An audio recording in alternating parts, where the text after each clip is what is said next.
5 haiku for my father's pot roast.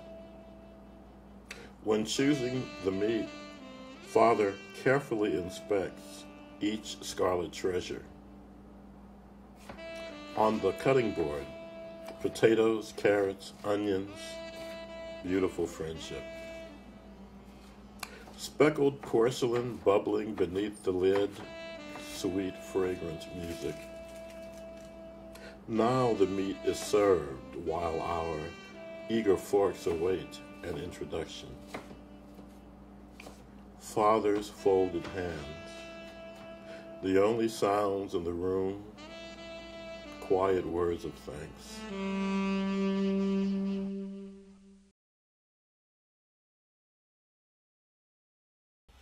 All right, we want to get our pot going here for sure.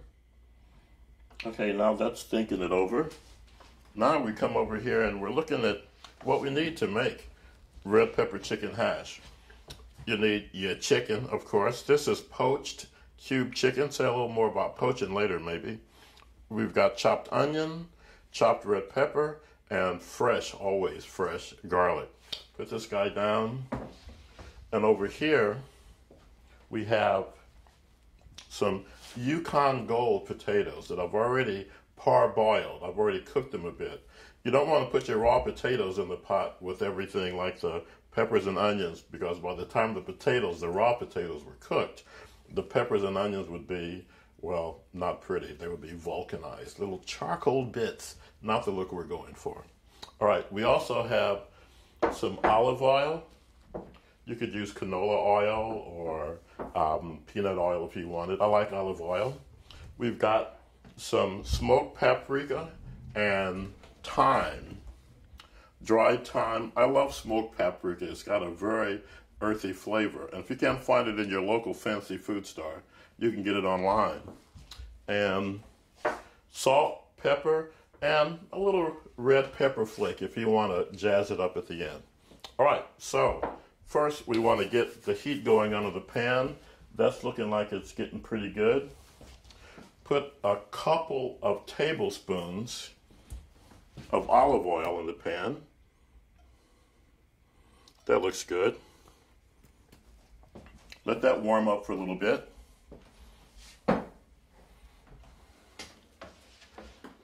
And the first thing that goes into the pan is going to be our onions, and they're going to sort of get to know each other for about 4 or 5 minutes. I love that sound, don't you? I hear that little sizzle, and that means, happiness. We'll let this go at medium heat for about 3 minutes. Now, I love hash. Now, you can make hash out of any leftover protein, out of roast beef or corned beef, or you can even use seafood. If you use a firm seafood like lobster or monkfish, if I did it that way, I'd probably add a little tarragon and maybe a little seafood stock. But you can't go wrong. And any recipe for hash is very forgiving. It's sort of like making soup. What do you have around? What do you want to put in?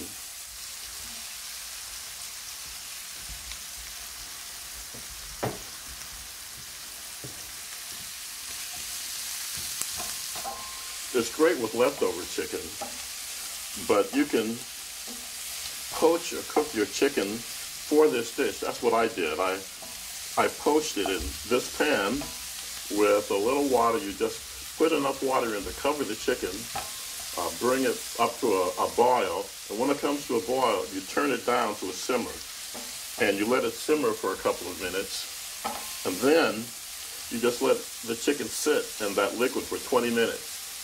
Voila, you're done. Just take it out then, and you can chop it and use it for this, or slice it and make sandwiches, or chicken salad, whatever floats your boat. All right, now goes the garlic. Now I have 2 good-sized garlic buds here. If you don't like garlic, you can leave it out, or if you want to put a little less in, you can do that. I think garlic is a gift from the gods, so if you come to my house, you're going to eat some garlic. Just fair warning, just so you know. Okay, now, in go the potatoes. When you're making hash, you need to use a waxy potato, like a Yukon Gold or Red Bliss. You don't want to use a mealy potato, like a russet or an Idaho, because they just fall apart. So we're going to let this go for maybe 4 or 5 minutes. And then I'm going to pat it down and let it sort of crisp on the bottom. Let that go for about 5 minutes, and then we'll stir it, flip it around, pat it down again, and let it crisp for another 5 minutes. And then it's pretty much done. Now we're going to add our 1 teaspoon smoked paprika and our ½ teaspoon dried thyme. You could use fresh thyme if you want, but I would be very careful. Just add a bit and see if you like the taste, and then add a bit more. You can always add more spice, remember, but you can't take it out.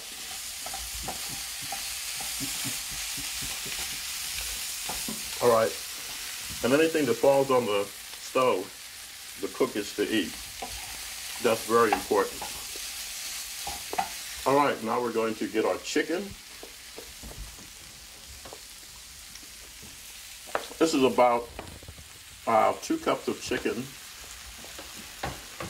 two medium breasts. Again, anything that winds up out of the pan goes into the cook.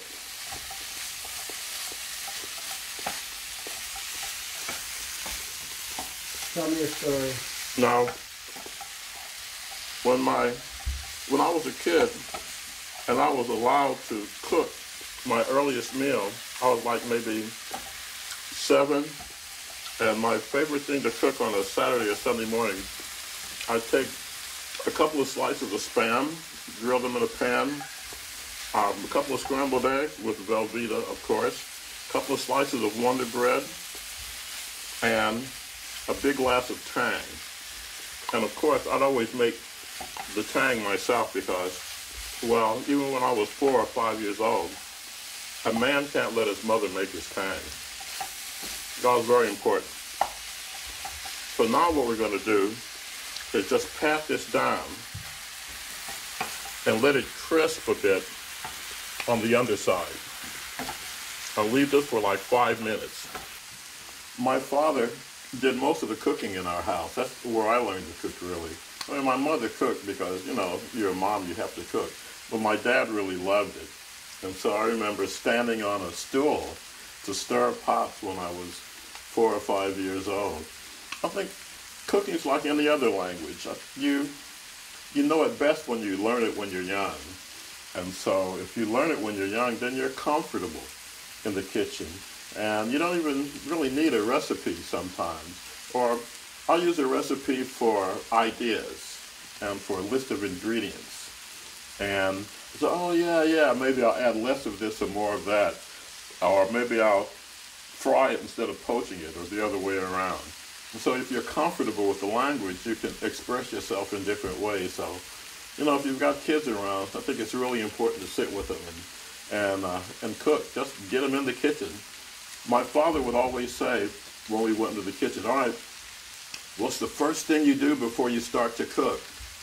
And I'd say, wash your hands. He said, that's right. So I'd go to the sink and I'd wash my hands, and then we'd get to work. Thanks, Bob.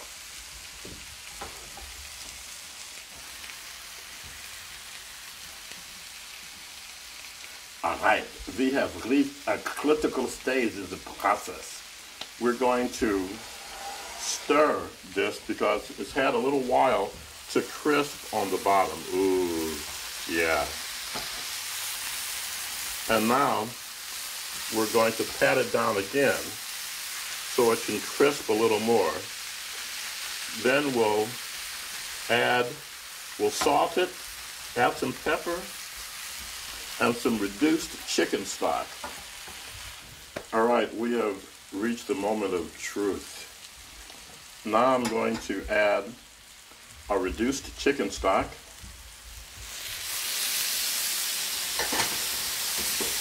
Come over here, add some pepper, fresh ground of course, always fresh ground. This is optional, but I like a few red pepper flakes. Don't want to overdo it, but a bit. Now we'll stir, and after I give it a good stir, we're going to test it for salt, and I'm going to add our salt. Let me grab a fork.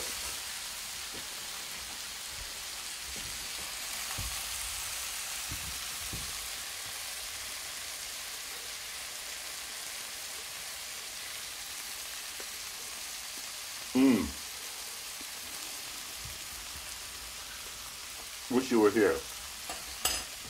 Salt.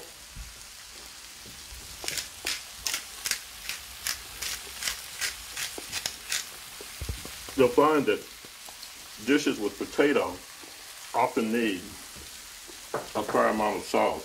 Off with the heat. I don't tend to undersalt if I'm serving people, because some people are on low salt diets or just prefer less salt, and your guests can add more salt if they want it, right? Yeah, right. So I'm going to grab us a plate.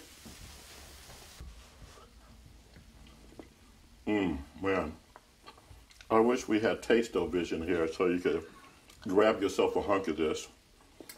I'm trying to make you feel bad, but man, I hope I'm making you feel hungry. You need to get up here and taste this. For sure, it's not bad at all. Not bad at all. I love the way the red peppers work with the chicken. Now, I went on the savory side here with fresh thyme and smoked paprika. You could take this in another direction and like do a little curry and fresh ginger. That'll be a nice way to go. I'm telling you, y'all got to try this. And so we've got 4 main dish servings, or 8 or so side dish servings. You could sprinkle this with some fresh parsley if you like. Now, what would you serve this with? You could serve it with the same things you would serve with corned beef hash. You know, some eggs, toast.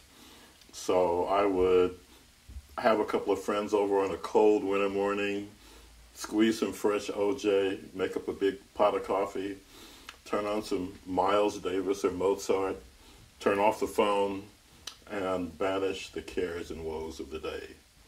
So thanks for hanging out in my kitchen, making some red pepper chicken hash with me. I hope you'll try this and that you'll enjoy it. So until we eat again, peace.